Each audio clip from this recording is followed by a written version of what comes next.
What if I told you that Jesus loves religion, and that by his coming as man, he brought his religion to fruition? See, this had to be addressed, the use of illogical terms and definitions.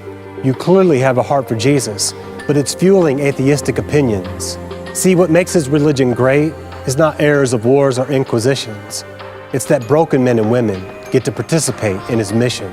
Clearly, Jesus says, I have not come to abolish. I came to fulfill the law, and I came to fulfill the prophets. And lines about building good churches and tending to the poor sound a bit like Judas when the perfume is being poured. See, his religion is the largest worldwide source of relief for the poor, the hungry, the sick and repentant thief. Oceans of compassion, opening wide the doors for single mothers, widows and orphans, married and divorced. We all detest hypocrisy. Empty show is just the worst.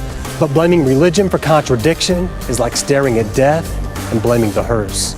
See, the teacher will teach when the students are ready to listen, but those that choose to sit in the pews and refuse the good news are not the fault of religion. And if I have the jersey and I'm playing for the Bulls, there's going to be some boundaries, regulations, and some rules. You can't have Christ without his church. You can't have the king without his kingdom. Sins of the body and eternal treason will never ever make me leave him. And that Jesus said it is done is absolutely true, but he also gave us a mission with many things to do. Jesus says, if you love me, you will do what I command. Go and baptize in the name of the Father, Son, and Spirit in every land. And on the night he was betrayed, he took his men in the upper room. Take and eat, this is my body. Take and drink my blood for you. A new covenant to set us free. An action connected to the tree. Do this time and time again in memory of me. And at last, with crown of thorns, beaten beyond comprehension, his eyes were looking for yours and mine. It was divine, no human invention.